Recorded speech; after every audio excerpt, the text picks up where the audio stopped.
સ્વાગત છે। હું છું આપની સાથે સંધ્યા। વાત ગીર સોમનાથની કરીશું। પીપળવા ગામે સિંહોનું ટોળું જોવા મળ્યું છે। કોડીનારના બાવાના પીપળવા ગામે સિંહોના ધામા એક સાથે 8 સિંહે ધામા નાખ્યા છે। મોડી રાત્રે ગામમાં લટાર મારી પશુનું મારણ કર્યું। ગીર જંગલથી અંદાજે 30 કિલોમીટર દૂર ગામમાં સિંહોનું ટોળું ચડી આવતા લોકોમાં ફફડાટ છે। તો એક સાથે 8 સિંહ દેખાયા હતા। લોકોમાં ફફડાટ છે।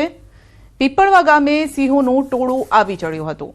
તો શિકારની શોધમાં આવ્યા હોય તેવું લાગે છે। જો કે ગ્રામજનોમાં ડર પણ છે। પશુપાલકો ડરી રહ્યા છે ક્યાંક તેમના પશુઓનું મારણ ન કરે।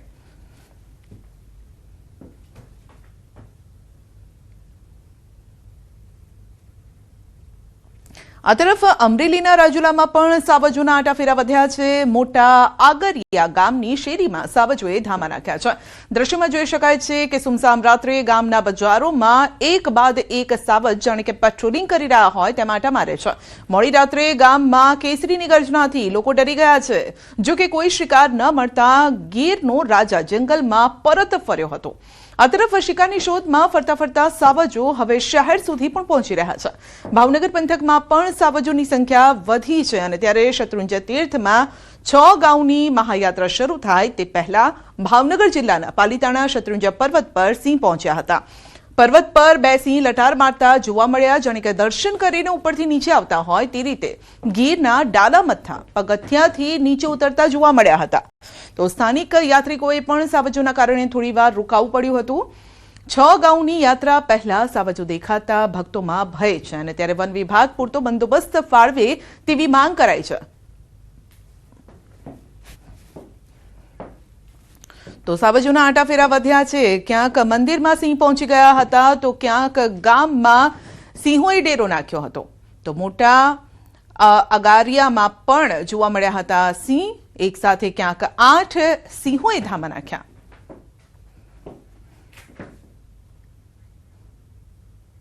તો સુરતમાં ઇટાલિયા અને રાદડિયા એક મંચ પર જોવા મળ્યા છે। જયેશ રાદડિયા અને આપ નેતા ગોપાલ ઇટાલિયા એક સાથે નજરે જોવા મળ્યા છે। એક જ સોફા પર બેસીને ગુફ્તગુ કરતા જોવા મળ્યા। કેમેરામાં કેદ થયા છે।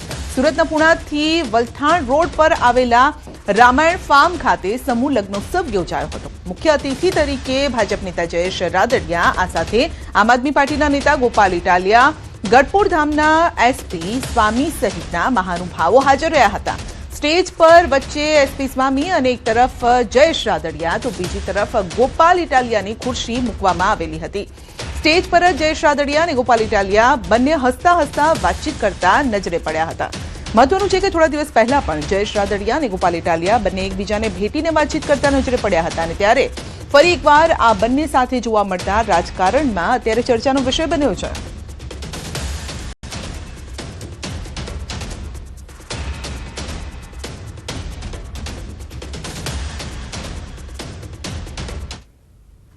અને હવે વાત કરીશું ભક્તિ ભીડ અને ભરોસાની।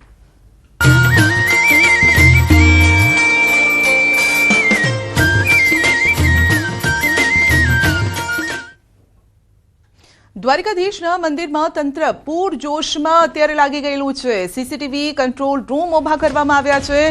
દ્વારકાના નાથના દર્શન કરવા માટે દર્શનાર્થીઓનું ઘોડાપૂર ઉમટી રહ્યું છે। તો ફૂલડોલ ઉત્સવ હોળી રમવા માટે લોકો દૂર દૂરથી આવી રહ્યા છે। કૃષ્ણ સંગ હોળી રમવાનો આ અનેરો ઉત્સવ હોય છે। તો ઇતિહાસમાં પહેલીવાર દ્વારકાધીશ મંદિરમાં ફૂલડોલ મહોત્સવ માટે વીમો પણ લેવાયો છે। જિલ્લા કલેક્ટર કક્ષાએ મહત્વનો નિર્ણય લેવાયો છે। 10 કિલોમીટરના વિસ્તાર માટે આકસ્મિક ઘટના માટે 5 લાખનો વીમો લેવાયો છે। તો 50થી વધુ સીસીટીવી કેમેરાથી સજ્જ કરવામાં આવ્યું છે। મંદિર જિલ્લા પ્રશાસન તરફથી યાત્રાળુઓ માટે સામાન ઘરની વ્યવસ્થા પણ કરાઈ છે। યાત્રાળુઓ ગરમી ન લાગે તેમને માટે મંડપમાં શેડ પણ બાંધવામાં આવ્યા છે। અલગ અલગ અને કીર્તિસ્તંભ 56 સીડી સુધી રેડ કાર્પેટ પાથરવામાં આવ્યું છે।